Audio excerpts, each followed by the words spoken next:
10장. 다시 얼음이 녹아 하천이 흘러내리고 썩은 나무잎 밑에서는 다시 제비꽃 향기가 피어올랐다. 골드문트는 다시금 다채로운 계절을 누비고 다니면서 실정을 모르는 눈길로 숲과 산과 구름을 마음껏 즐겼다. 그는 이 농장에서 저 농장으로, 이 마을에서 저 마을로 떠돌며 뭇 여자들을 편력했다. 서늘한 저녁 때면 어느 집 창문 아래에 답답하고 슬픈 심정으로 쪼그리고 앉아있었던 적도 여러 날 이때였다. 창 안쪽에선 붉은 등불이 타올랐고 불빛은 이 지상에서 행복과 고향과 평화를 안겨줄지도 모르는 모든 것을 비추었다. 그 모든 것은 다정스러우면서도 골드문트에겐 다다를 수 없는 어떤 것이었다. 그가 이미 잘 알고 있다고 생각한 모든 것이 자꾸만 떠올랐다. 들판과 황무지 또는 돌길을 따라서 오래도록 떠돌던 기억이나 여름날 숲에서 잠을 잤던 기억, 어슬렁거리며 이 마을 저 마을 기웃거렸던 일, 근초를 만들거나 호미를 추수한 후 손에 손을 잡고 귀가하는 젊은 처녀들의 무리를 뒤따라가던 기억, 가을의 첫 추위에 떨던 기억, 첫서리가 내렸을 때의 고약한 추위, 이 모든 것이 반복해서 떠올랐고 매번 다르게 다가왔다. 그 다채로운 그림들은 한두 번에 그치지 않고 끝없이 그의 눈앞에 되살아나는 것이었다. 눈과 비를 어지간히 맞은 어느 날 골드문트는 덤성덤성 서있는 너도밤나무에서 벌써 연녹색 새싹이 움트고 있는 숲을 가로질러 산 위에 오르게 되었다.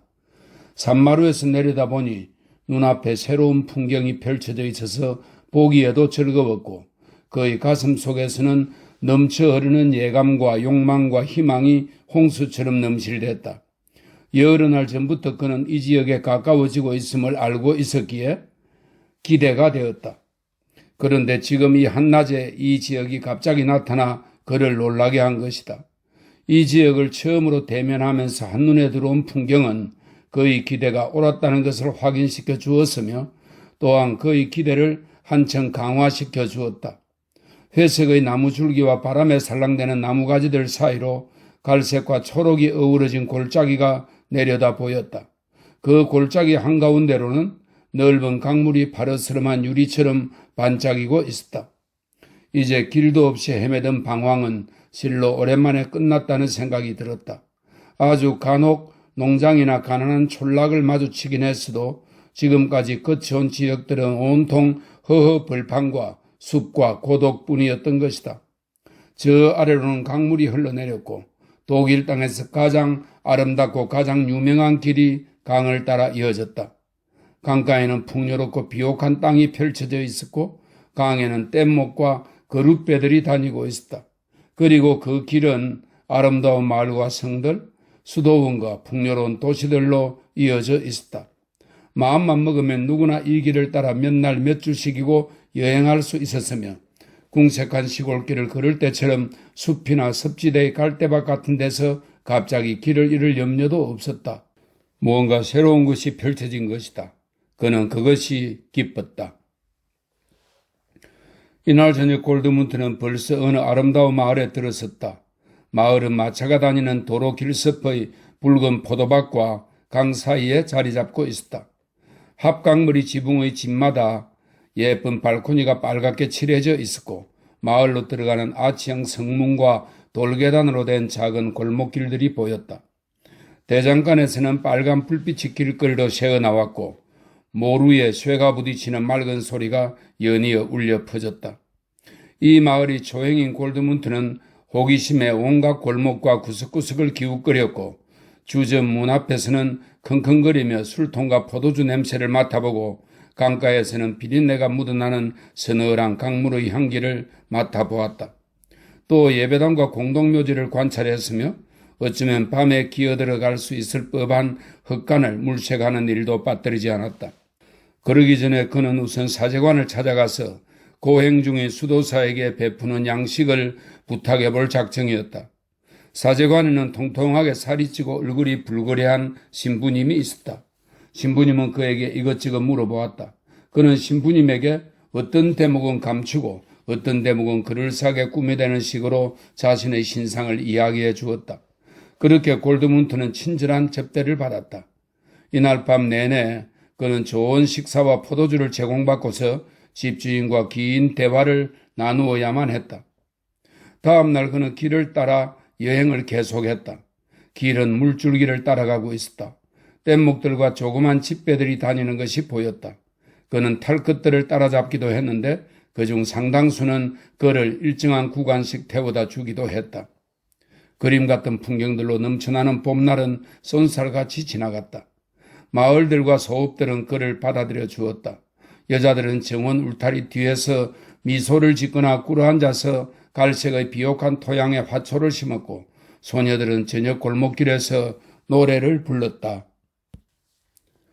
어느 방앗간에서 만난 젊은 하녀가 썩 마음에 들어서 이틀 동안 그 지역에 머물며 일대를 둘러보기도 했다. 그녀는 곧잘 웃으면서 그와 농담을 주고받았는데 그는 기꺼이 방앗간 지기가 되어 그곳에 눌러 앉고 싶을 지경이었다. 낚시꾼들과 자리를 함께하기도 했고 마부들을 도와 말에게 먹이를 주고 털을 빗겨주어서 그 대가로 빵과 생선을 얻기도 하고 마차를 얻어 탈 수도 있었다. 오래도록 혼자만 있다가 이렇게 즐거운 동반자들과 어울려 여행하고 오래도록 노심초사하다가 대화를 즐기는 쾌활한 사람들 틈에서 명랑함을 되찾고 오래도록 굶주리다가 날마다 풍성한 식사로 배를 채우게 되자 그는 기분이 좋아져서 이 즐거운 물결에 자신을 내맡겨 두었다. 그 물결은 그를 계속 실어갔다. 주교가 있는 도시가 가까워질수록 길거리는 더 북적대고 쾌활해졌다. 막 땅거미가 질 무렵 어느 마을에 당도한 그는 벌써 잎이 돋아나는 나무들 아래 물가로 산책을 나갔다. 강물은 조용하면서도 힘차게 흐르고 있었다. 나무 뿌리 아래로는 물살이 쏘아하며 한숨 짓는 소리가 들려왔다. 언덕 위에 달이 떠오르면서 강물을 환하게 비추고 나무들 아래로는 그림자를 드리웠다. 그때 골드문트는 한 소녀가 울면서 앉아있는 모습을 발견했다. 그녀는 애인과 다투었는데 이제 애인은 그녀를 홀로 내버려 둔 채 자리를 뜨고 말았던 것이다. 골드문트는 그녀 곁에 앉아 하소연을 들어주었다. 그는 그녀의 손을 쓰다듬어주고 숲과 노루에 관한 이야기를 들려주면서 그녀를 얼마간 진정시켰다. 그녀는 살짝 웃기까지 했으며 그가 키스해도 가만히 있었다. 그런데 그때 그녀의 짝이 그녀를 찾으러 되돌아왔다. 그 친구는 마음을 가라앉히고 다투었던 일을 뉘우쳤던 것이다. 골드문트가 그녀와 함께 앉아있는 것을 보자 그는 대뜸 골드문트에게 달려들어 두 주먹으로 치기 시작했다. 골드문트는 힘들게 방어한 끝에 마침내 그를 꼼짝 못하게 만들었다. 그 총각은 욕을 퍼부으며 마을로 달아났고 소녀 역시 달아난 지 오래였다. 그러나 골드문트는 사태가 평화롭게 해결될지 믿을 수 없었기에 안심하고 잠자리에 들 수 없었다. 그는 한밤중까지 달빛을 받으며 말 없는 은빛 세상을 가로질러 계속 발길을 옮겼다. 기분이 매우 흡족했다. 힘센 두 다리가 아직 건재하다는 사실이 기뻤던 것이다. 마침내 밤이슬이 신발에 묻은 뿌연 면지를 씻어줄 즈음 갑자기 피로가 몰려오자 그는 바로 옆에 있는 나무 밑에 들어누워 그대로 잠이 들었다. 얼굴이 간지러워서 눈을 떠보니 벌써 날이 밝은 지 오래였다. 그는 잠에 취한 채 손으로 얼굴을 철썩철썩 치면서 간지러움을 쫓고는 다시 잠이 들었지만 이내 똑같은 간지러움에 다시 잠이 깼다. 그의 곁에 어느 농가의 하녀가 서 있었다. 그녀는 그를 물끄러미 바라보면서 버드나무 가지 끝으로 그를 간지럽히고 있었던 것이다. 골드문트는 뒤척이며 몸을 일으켰다. 두 사람은 미소를 지으며 서로 고개를 끄덕였다. 그녀는 그를 어느 집 헛간으로 데려갔다. 거기가 잠을 자기에는 더 낫다는 것이었다. 두 사람은 함께 나란히 누워서 얼마 동안 잠을 잤다. 그리고서 그녀는 자리를 뜨더니 우유를 한 통 가득 들고 다시 돌아왔다. 소한테서 방금 짜낸 따끈한 우유였다. 그는 그녀에게 파란색 목도리를 선사했다. 그 목도리는 얼마 전에 골목길에서 주워 챙겨둔 것이었다. 그가 다시 길을 떠나기 전에 두 사람은 한 번 더 입을 맞추었다. 그녀의 이름은 프란치스카였다. 골드문트는 그녀에게서 떠나가는 것이 슬펐다. 그날 저녁 골드문트는 어느 수도원에 하룻밤을 묵고 다음 날 아침에는 미사에 참석했다. 신기하게도 수많은 추억으로 가슴이 일렁댔다. 예배당의 둥근 천장에서 배어나오는 서늘한 돌냄새는 고향의 정취로 그를 사로잡았고 타일이 깔린 바닥에서 달그락거리는 슬리퍼 소리가 들려왔다. 미사가 끝나고 수도원 예배당 안이 조용해지자 골드문트는 무릎을 꿇은 채 그대로 있었다. 그의 가슴은 기묘하게 울렁거렸다. 간밤에는 많은 꿈을 꾸었다. 어떻게든 과거를 청산하고 싶었다. 어떻게든 삶을 바꾸어 보고 싶었다. 왜 그런지 까닭은 알 수 없었다. 아마도 마리아 브론 수도원의 추억과 경건하게 보낸 어린 시절 때문에 마음이 흔들렸을 것이다. 고해 성사를 하고 마음을 깨끗이 하고 싶은 충동이 느껴졌다. 수없이 많은 자잘한 죄와 폐륜을 고백해야 했다. 하지만 그의 손에 죽은 빅토르의 죽음이 무엇보다 마음을 무겁게 짓눌렀다. 그는 신부님을 찾아갔다. 이런저런 잘못에 대해, 특히 불쌍한 빅토르의 목덜미와 덩허리에 칼을 찌른 일에 대해 고백했다. 아, 얼마나 오랫동안 고해 성사를 드리지 않았던가. 그가 저지른 죄의 수효와 무게는 상당한 정도인 것 같았다. 그 대가로 그는 톡톡히 벌을 받을 각오가 되어 있었다. 그런데 고해 신부는 떠돌이의 생활을 잘 알고 있는 것 같았다. 그는 놀라지 않고 조용히 귀를 기울였으며 진지하고도 친절하게 꾸짖고 경고는 했지만 그 어떤 저주를 내릴 생각은 하지 않았다. 골드문트는 홀가분한 마음으로 몸을 일으켜 신부님이 시킨 대로 제단 앞에서 기도했다. 그러고는 막 예배당에서 나가려고 하는데 창문으로 햇살이 비쳐들었다. 햇살이 비쳐드는 쪽으로 시선을 돌리자 정면의 예배실에 인물상이 서 있는 것이 보였다. 그 입상이 너무나 강한 인상을 주면서 마음을 사로잡았기에 골드문트는 그쪽으로 사랑스러운 눈길을 돌려 경건한 마음과 깊은 감동으로 쳐다보았다. 그것은 나무로 조각한 성모 마리아 상이었다. 마리아 상은 너무나 우아하고 부드럽게 몸을 숙인 자세로 서 있었다. 가냘픈 어깨에서 푸른 옷자락이 흘러내리는 모습이나 소녀처럼 고운 손을 내미는 모습, 괴로워하는 입모양과 그 위에서 바라보고 있는 시선, 그리고 자애로운 이마가 동그랗게 솟아나온 모습, 그 모든 것이 여태껏 한 번도 본 적 없다는 생각이 들 정도로 너무나 생기 있고 아름다웠으며 또 너무나 다정해 보이고 마치 영혼이 깃들어 있는 것 같았다. 골드문트는 마리아 상의 입을 그리고 목덜미의 사랑스럽고 다정한 움직임을 지칠 줄 모르고 쳐다보았다. 그는 자신이 곧잘 동경해왔고 또 이미 꿈과 예감으로 종종 보아왔던 어떤 존재가 서 있는 것처럼 여겨졌다. 그는 몇 번씩이나 발걸음을 때리고 했지만 그때마다 입상은 그를 가지 못하게 끌어당기는 것이었다. 그러다가 마침내 자리를 뜨려고 하는데 앞서 그가 고해 성사를 드렸던 신부님이 그의 뒤에 와 있었다. 저 마리아 상이 아름답지? 신부님이 다정하게 물었다. 형언할 수 없이 아름답습니다. 골드문트가 말했다. 그렇게 말하는 사람들이 제법 있다네. 성직자가 말했다. 그런데 또 어떤 사람들은 제대로 된 마리아 상이 아니라고도 한다네. 최신 양식과 세속적인 요소가 너무 많이 가미되었다는 거야. 그리고 모든 것이 과장되어 있고 사실적이지 않다는 거지. 이 문제를 둘러싼 논쟁을 많이 듣곤 한다네. 그런데 자네는 마음에 든다니 나도 기분이 좋구먼. 이 마리아 상을 우리 교회에 모신 지는 1년이 되었네. 우리 교회의 후원자 가운데 한 분이 기증한 것일세. 명인 니클라우스가 제작했다네. 명인 니클라우스라고요? 그분이 누굽니까? 어디에 있는 분인가요? 그분을 아세요? 제발 그분에 관해 얘기 좀 해주세요. 이런 작품을 창조할 능력이 있는 분이라면 훌륭하고 은총받은 분이 틀림없을 거예요. 그 사람에 대해 많이 알지는 못하네. 그는 주교님이 계시는 시에 사는 조각가일세. 여기서 한나절쯤 걸리지. 그는 예술가로서 명성이 대단하다네. 예술가가 성자인 경우는 드물게 마련이지. 그 사람도 결코 성자는 아니지만 재능이 있고 훌륭한 생각을 가진 것만은 틀림없어. 그 사람을 여러 번 보았는데, 그분을 보셨다고요? 어떤 모습이던가요?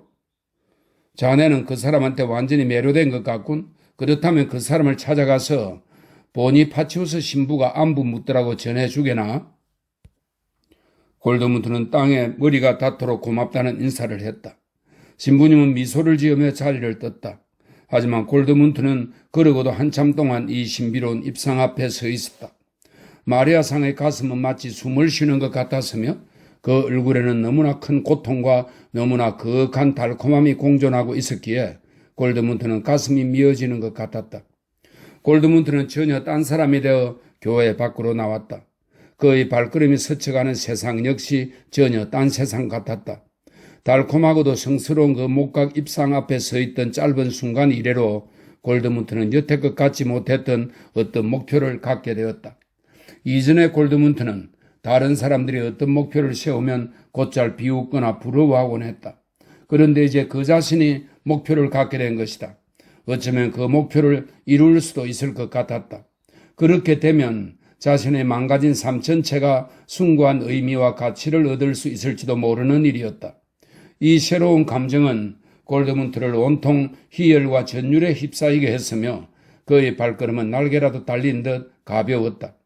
그가 걸어가고 있는 이 아름답고 쾌적한 시골길은 그가 어제 걸어가던 그 길과는 전혀 딴판이었다. 이 길은 이제 든든한 놀이터나 편안한 휴식처가 아니었다. 그저 도시로 가는 길, 그 명인에게로 가는 길일 뿐이었다. 그는 서둘러 달려갔다. 해가 떨어지기 전에 그는 목적지에 닿았다. 성벽 뒤로 보이는 탑들이 위용을 자랑하고 있었다. 성문 위에는 이 도시의 문장이 채색되어 새겨져 있었다. 골드문트는 두근거리는 가슴을 안고 거리를 지나갔다. 거리의 왁자지껄한 소리와 즐거운 소동, 말을 탄 기사들, 관용 마차 따위에는 그의 마음이 끌리지 않았다. 기사나 마차들, 시가지나 주교님은 그에게 중요하지 않았다. 골드문트는 성문 밑에서 처음 마주친 사람한테 대뜸 니클라우스가 어디에 사는지 물어보았지만 그 사람이 명인 니클라우스에 대해 아는 바가 없어서 무척 실망했다. 골드문트는 웅장한 집들이 늘어서 있는 어느 광장에 다다랐다. 많은 집들이 색칠이 되어 있거나 조형 예술품으로 장식되어 있었다. 어느 집 현관 위에는 거대하고 당당한 병정의 조각상이 세워져 있었다. 호방하게 웃는 표정이었다. 그 상은 수도원 예배당의 마리아 상만큼 아름답지는 않았지만 서 있는 자세가 그 나름의 품격을 갖추고 있었다. 장단지는 앞으로 돌출해 있었고 수염을 기른 턱은 세상을 향해 뻗어 있었다. 골드문트는 이 입상 역시 같은 명인이 만들었을지도 모른다는 생각이 들었다. 그는 집 안으로 들어가 문을 두드렸다.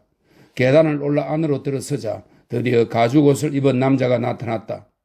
골드문트는 명인 니클라우스를 어디서 만날 수 있느냐고 그에게 물었다. 사내는 대체 그 사람한테 무슨 볼 일이 있느냐고 되물었다. 골드문트는 화가 치미는 것을 가까스로 억누르고 그분에게 심부름을 간다고 말했다.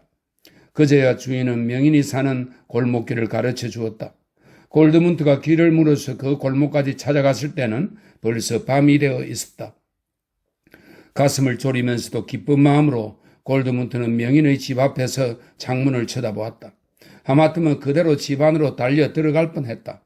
하지만 시간이 너무 늦었고 또 온종일 달려오느라 땀과 먼지로 범벅이 되어 있다는 생각이 퍼뜩 들었다.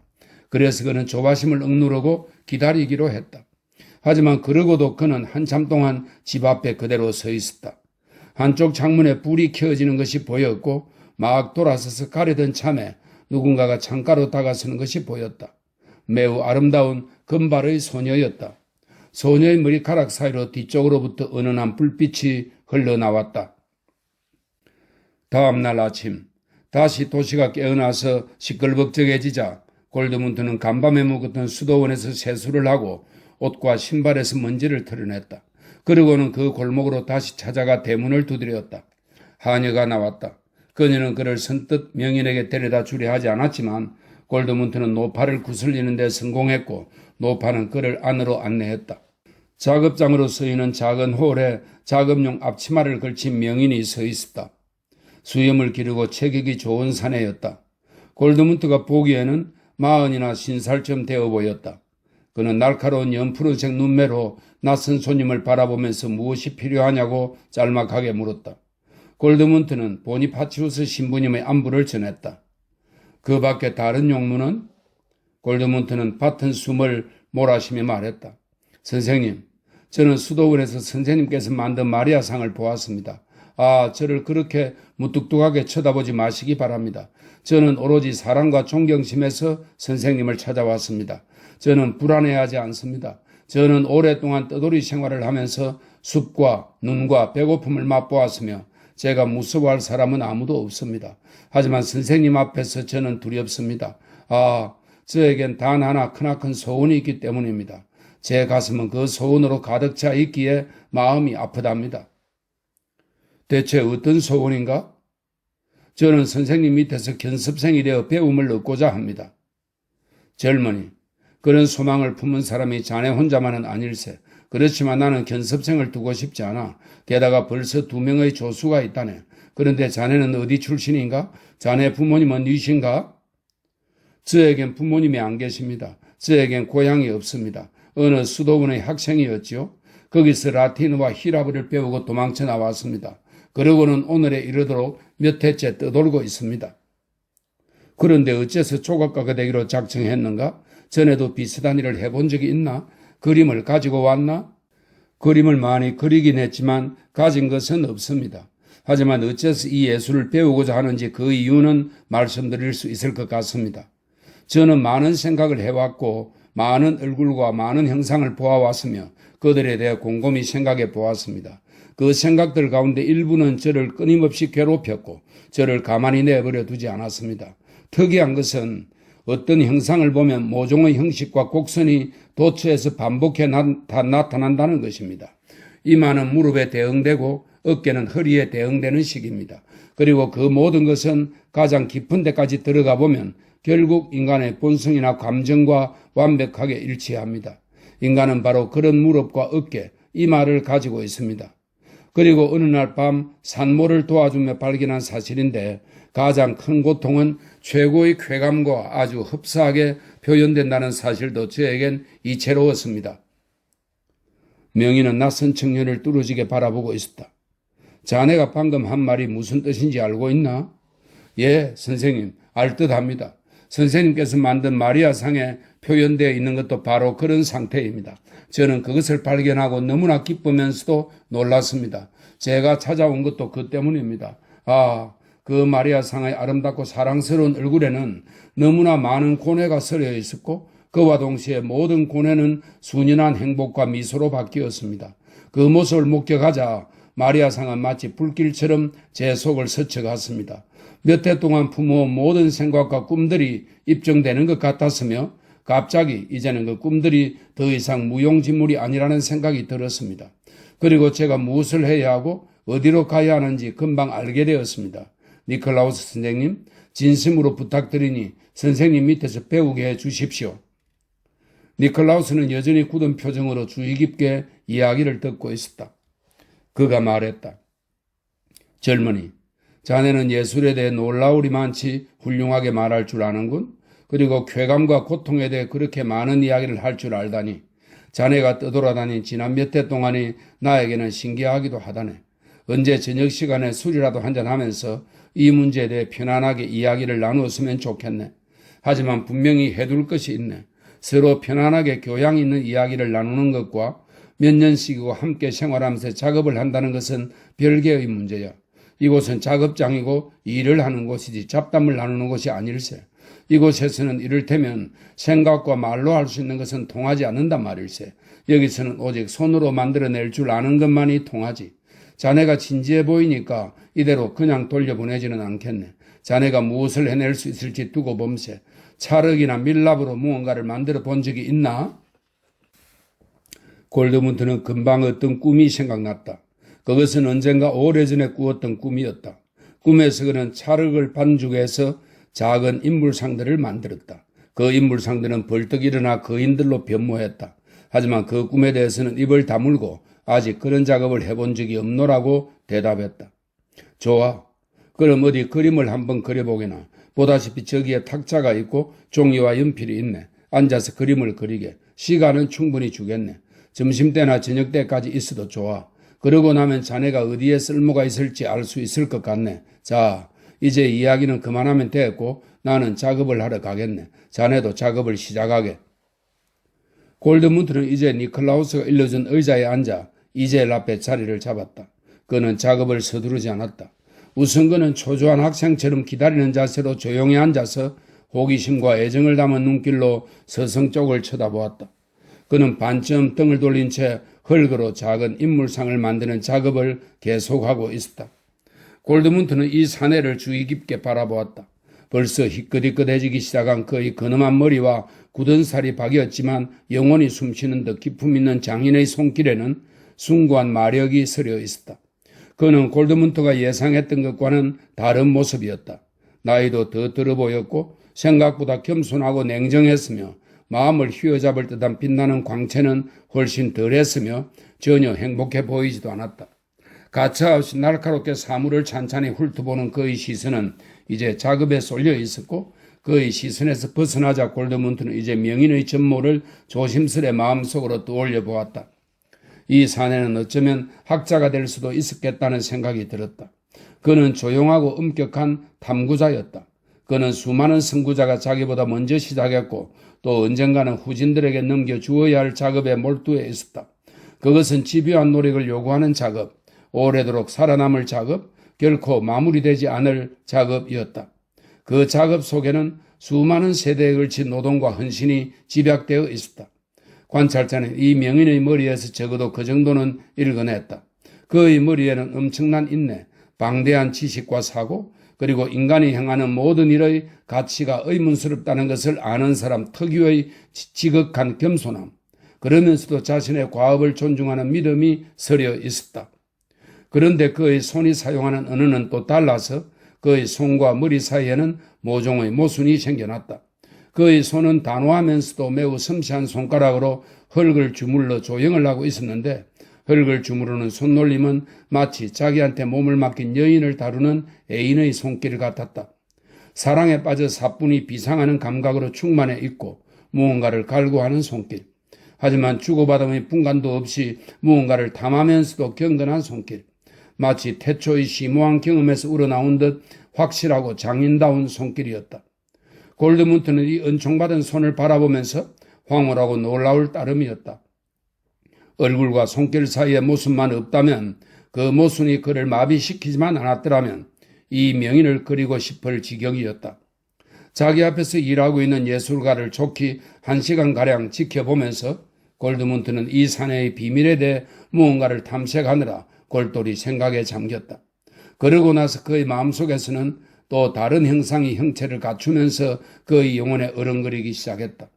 그것은 그가 누구보다 잘 알고 있는 사람, 너무나 사랑했고 마음속으로 경탄에 맞지 않았던 사람의 모습이었다. 이 형상 역시 다양한 특징을 갖고 있었고 수많은 투쟁을 상기시키긴 했지만 그 형상에는 단절이나 모순이 없었다. 그것은 친구 나르치스의 모습이었다. 그의 모습은 점점 더 밀도 있게 응축되어 통일성과 전체성을 갖추었다. 그 사랑스러운 사람의 내면을 다스리는 법칙은 갈수록 또렷하게 그의 모습으로 드러났다. 정신에 의해 형성된 기품 있는 머리, 정신적인 일에 자신을 바쳐온 사람 특유의 긴장과 품격이 느껴지는 아름답고 절제된 입, 다소 슬픈 눈, 정신적인 것을 위한 싸움으로 인해 생기가 도는 메마른 어깨, 기다란 목과 우아하고 기품 있는 손으로 드러났다. 수도원을 떠나온 이래로 친구의 모습이 이렇게 또렷이 떠오른 적은 한 번도 없었다. 이제 그의 모습을 완벽하게 간직하게 된 것이다. 마치 꿈을 꾸듯이 의지와 상관없이 마음속에 차오르는 불가항력에 이끌려 골드문트는 조심스레 그림을 그리기 시작했다.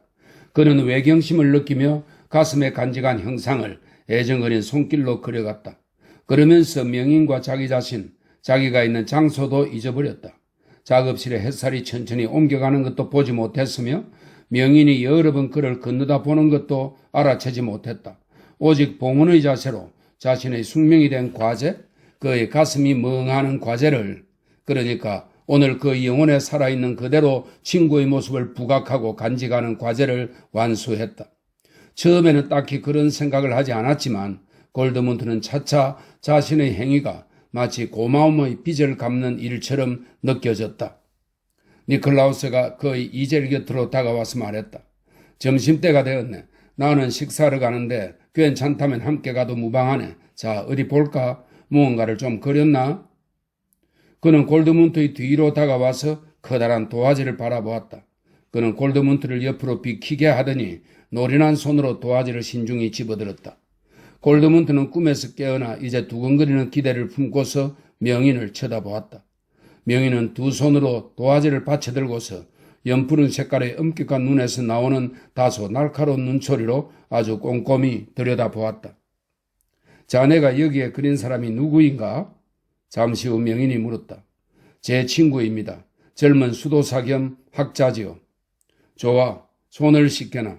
저쪽들의 샘물이 흐르네. 그러고서 식사하러 가자고. 조수들은 여기에 없네. 외부에서 작업하고 있지. 골드문트는 공손하게 걸어갔다. 뜰과 샘물이 보였다. 손을 씻으면서도 명인의 의중을 알아내려고 온갖 궁리를 해보았다. 다시 돌아오니 명인은 자리를 비우고 없었다.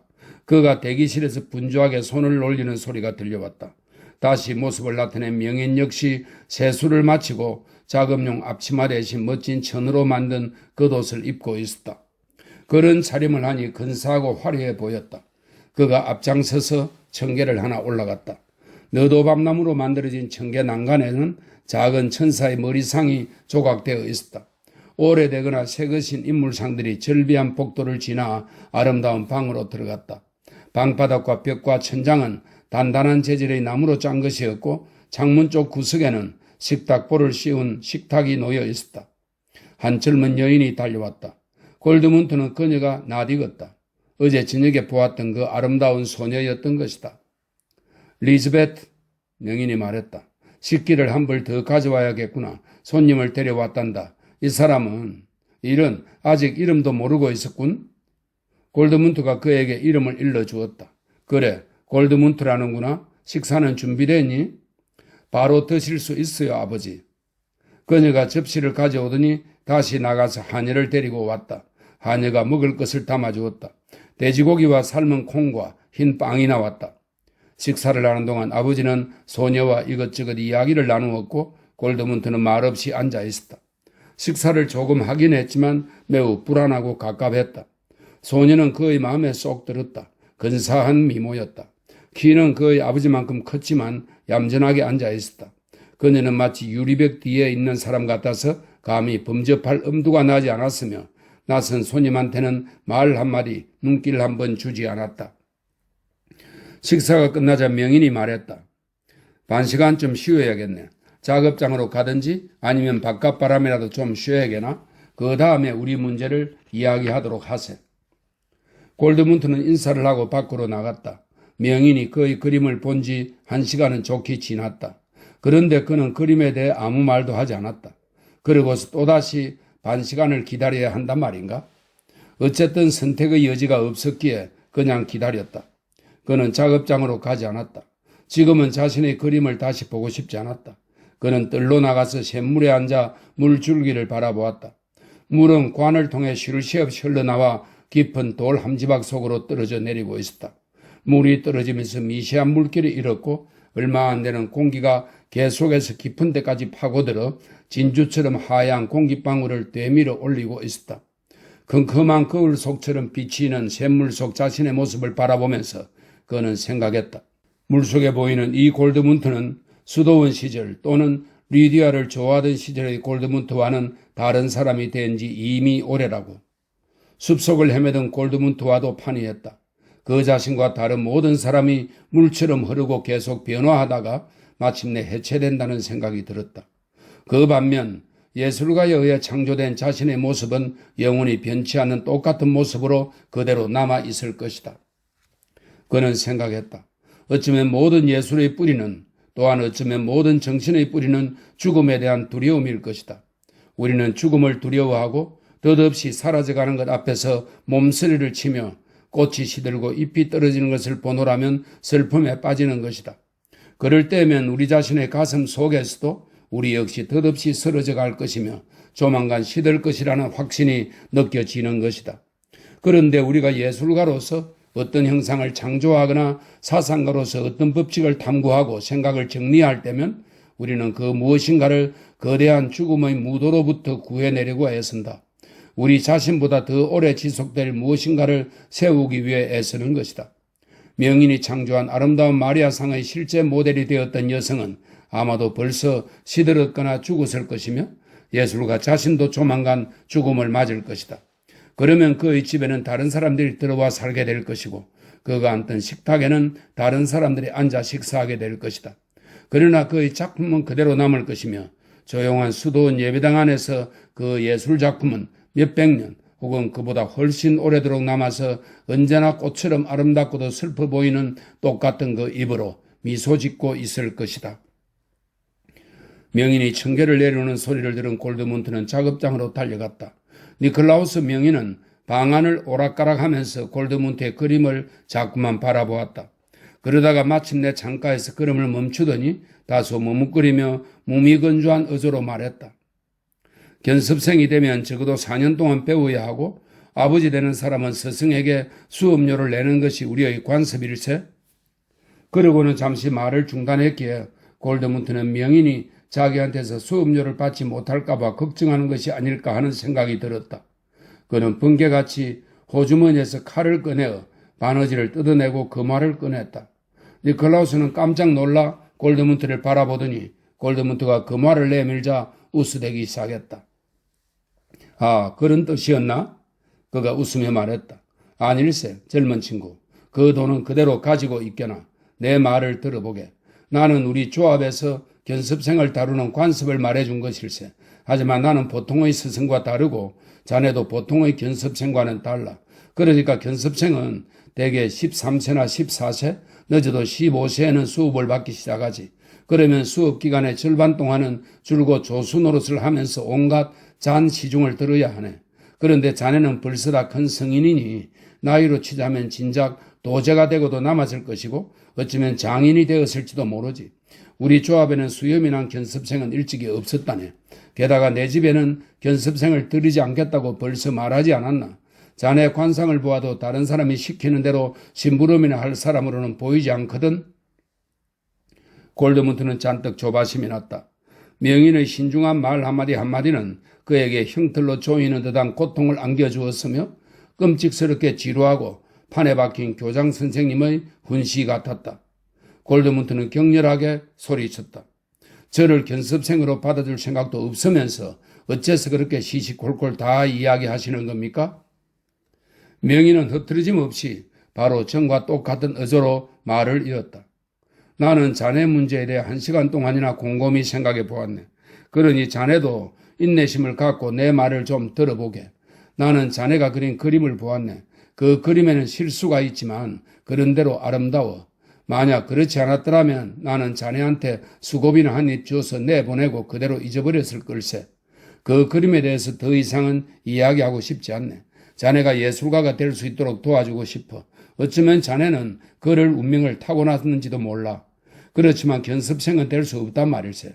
그리고 견습생의 자격으로 견습기간을 마치지 않은 사람은 우리 조합에서는 도제나 장인이 될 수 없어. 그건 아까 말한 그대로일세. 그렇지만 한 가지 시도를 해볼 수는 있지. 자네가 한동안 이 도시에 머무를 수 있다면 나한테 와서 몇 가지를 배울 수는 있네. 의무도 없고 계약도 필요 없어. 자네는 언제라도 다시 떠날 수 있네. 자네가 내 조각칼을 몇 개쯤 부러뜨려도 그만이고 나무 막대기를 몇 개쯤 망가뜨려도 상관없어. 그렇게 해서 목공에는 소질이 없다는 것이 판명되면 곧장 다른 일을 해도 좋아. 이런 조건에 만족할 수 있겠나? 골드문트는 이야기를 들으면서 부끄러웠고 감동했다. 진심으로 감사드립니다. 그가 소리쳤다. 저는 집도 없는 몸입니다. 그러니 바깥 숲에서 지내는 것이나 이 도시에서 지내는 것이나 다를 게 없습니다. 저를 받아들이면 견습생을 들인 것과 마찬가지이니 그런 근심과 책임을 떠맡길 원치 않으신다는 것도 잘 알겠습니다. 저는 선생님께 배울 수 있다는 것만으로 크나큰 행운입니다. 저한테 그런 배려를 해 주시다니 진심으로 감사드립니다.